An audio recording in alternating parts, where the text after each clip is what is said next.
So hey all, here we are. We're in online lesson world. It's kind of new territory for all of us, and it's a work in progress, but I really appreciate all the students who've hung in there this week, and we've got a lot done, and it's really great.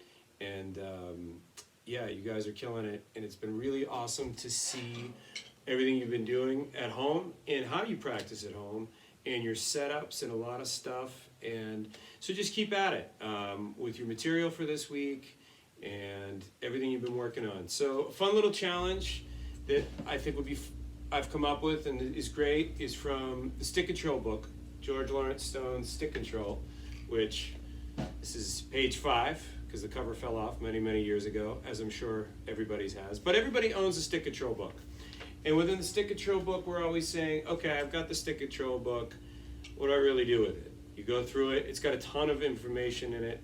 But at some point, it just feels like it's just stickings, okay? All these random stickings. So I know for me, after a while, I like to do some things with it to make it a little bit more mentally challenged and then apply it musically to the drum set.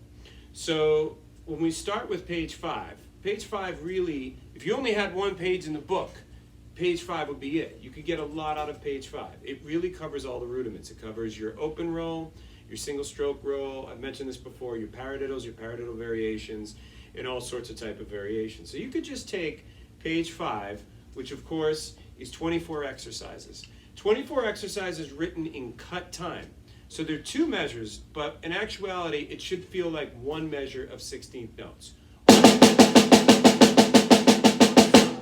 Or 1, 2, 1, 2, stop. That would be 1 time through exercise number 1. The proper way to practice stick control is 20 times through each exercise. Everybody kind of misses that at the bottom of the page. Repeat 20 times. Or we see it or we try and ignore it. But truly, it's 20 times. 1, 2. Exactly. You go all the way up to 20. Then you go on to 2. So that is a great exercise for endurance. And if you haven't done that yet, really explore doing that. And explore doing that at a slower speed, actually, to really gain stick control. That's the whole point of the book, right? It's amazing. One thing I find, though, is when we repeat things a lot, people tend to check out mentally. So this part of it comes together quite nicely.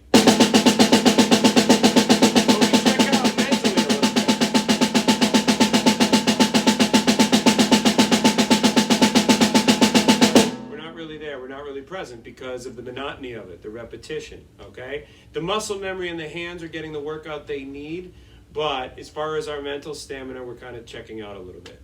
So what I've come up with is I think we should, a great exercise is to go down exercises 1 through 24, 1 time each, consecutively. So essentially you're going to have a 48 bar exercise or a 24 bar exercise in cut time, okay? Now, you want to go for evenness and clarity over speed. So I've explained this before in another video lesson that for the younger student or the beginning student, we would definitely want to do a full stroke and a full rebounded stroke. Okay? Or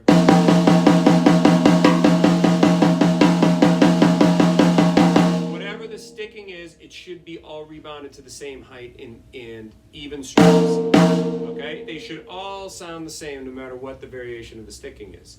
However, for the experienced student that kind of knows how to do that, and we're trying to get kind of a sound going here on the drums, I suggest playing it a lot softer or lower to go for some touch and some clarity.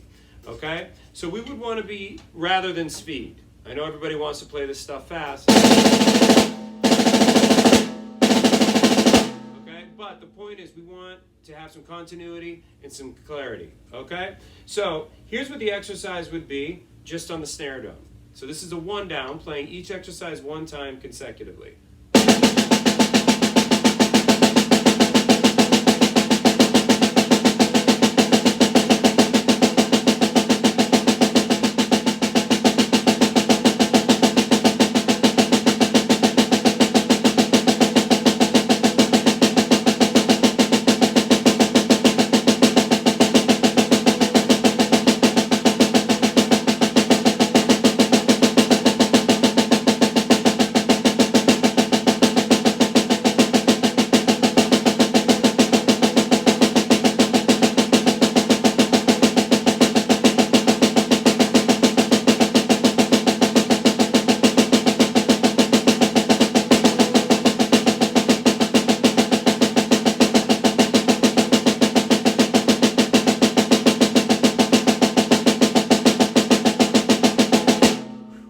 right, so that's the whole thing. I had a hiccup, obviously, you could hear in there. I think it was around 20. Exercise 20 of the left hands. Got a little bit out there. I was able to save it and move on, which is the point. If you can keep going, keep going. If you get to the point where you stop and you break, you have to go back to number 1 and go all the way. So if you get to 23 and you have a mistake, you have to go back to 1. Okay, so all on the snare drum, that's a great exercise for the hands or maybe a great exercise for the pad. A couple things. Okay, you can hear in there that the different sticking was dictating both the volume and how I was playing that. It's not as even as we'd like that to be. It's probably a tempo faster than I should be doing it right now. But for the sake of the video, I'm just trying to get through it. Okay, so I would then work on that. But as far as presenting something musically, it's kind of stiff and it's kind of the same tone over and over again. So as soon as we master the actual sticking and playing it, we'd want to expand it on the drum kit a little bit. So what we could do is play either a samba pattern over it,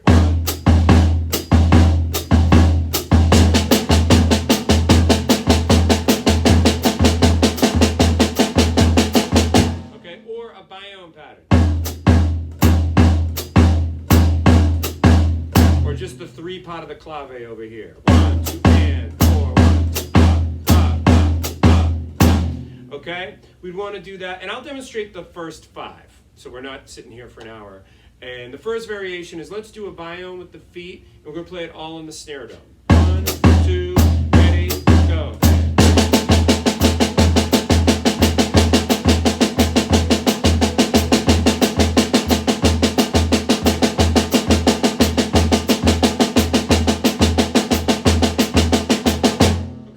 First 5, hands and feet.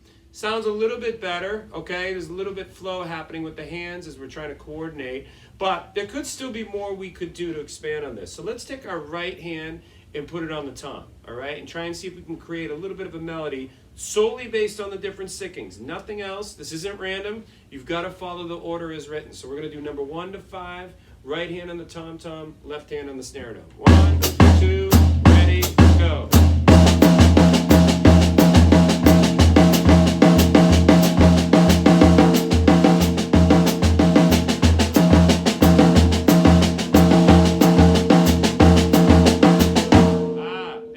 Starting to hear something in there, right? Then once you get comfortable with that, you can move from the high tom to the low tom.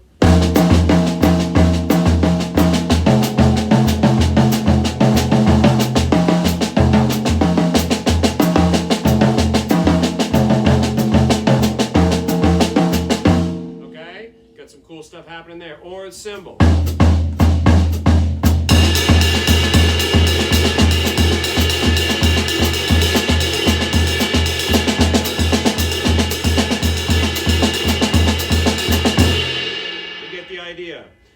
Okay, I would say between numbers 16, the second column of this page, 16 to 24, are where things really start to happen interesting.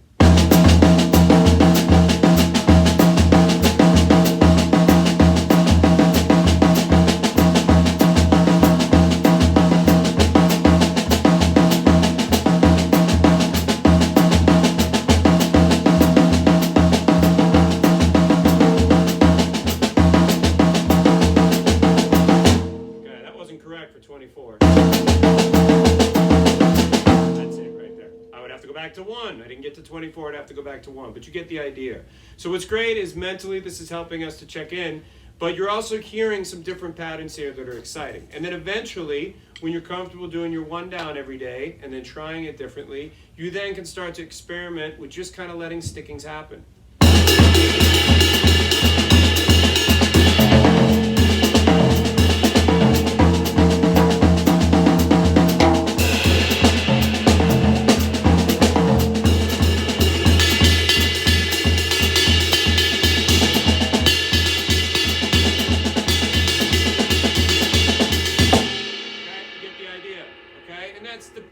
Idea. We're going to do a lot of work and a lot of focus to eventually play what you want to play. Play the patterns that are you, that make it happen. But with a little bit of work and a little bit of focus, we'll get there.